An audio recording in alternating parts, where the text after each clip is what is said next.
4 international races, beginning with the men's coxed 4s, just 6 entries, so a straight final.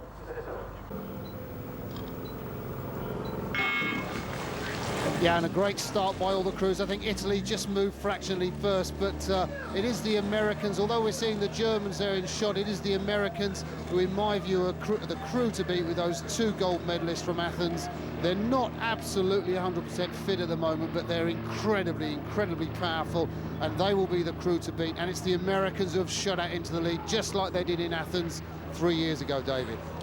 So I guess, Martin, that Mike Tatey, after the disappointment of the 4, which was his main boat of the season, not making the final yesterday, he's looking for some consolation, certainly from this crew today. Yeah, and I think there's a lot of hope that this is almost going to be perhaps the best American result here, despite the fact I think these 4 athletes are really hoping to be in a big boat for the team in Beijing, and those that watch the boat race in Britain will recognise the stroke Chris Lewiski rode in the Oxford boat race crew. He's the big guy right at the back of the American boat, powering away, stroking there on the bow side with their blades out towards the camera here.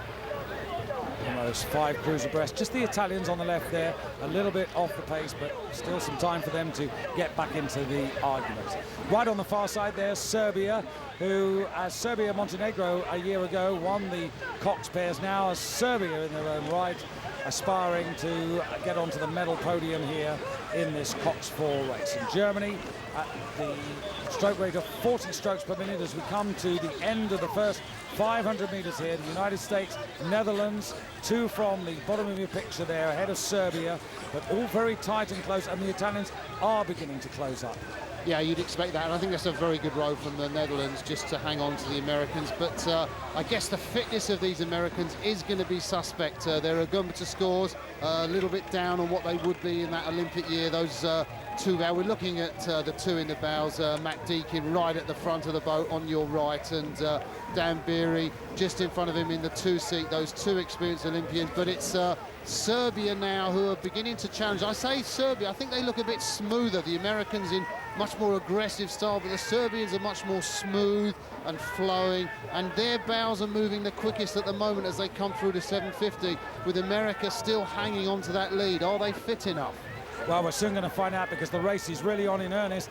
And a few moments ago I said the Italians were working their way back. They're not. In fact, they're being left behind as the power and the pace really goes on here. America just edging back at Serbia, but looking very smooth in the foreground here are the Dutch, with Rogier Blink in the stroke seat, and they just look to be in sort of stalking mode. Yeah, stalking mode. They got a silver medal in Lucerne, and so they are a class crew, but they've got to live with the pace and power of these Americans. And I think when you see Chris Lewiski there, he's setting up a great rhythm, stroking the boat on bow side, coming up to 1,000 meters. Who's going to take it? I think Serbia might just have edged in. That's a very good second 500 from the Serbians. Netherlands 3rd, Germany and Great Britain with quite a bit of work to do. Oliver Moore, Tom Wilkinson, Marcus Bateman and James Orme, the quartet with the coxswain Phelan Hill in his first sweep oar season with the team, and they really have got to move in this 3rd quarter. Yeah, and that British crew, 2 of the boys in that were in that British Super 8 that won in Amsterdam. That's James Orme in the bow seat and Marcus Bateman, and Phelan Hill, who's coxing the British here today. He was the cox of that Super 8 in Amsterdam too, but their coach Richard Tinkler has said, you know, hang back, get into a rhythm and then make your move in the second half. But they've got a lot to go if they're going to catch the leaders. Maybe Germany's there for the taking.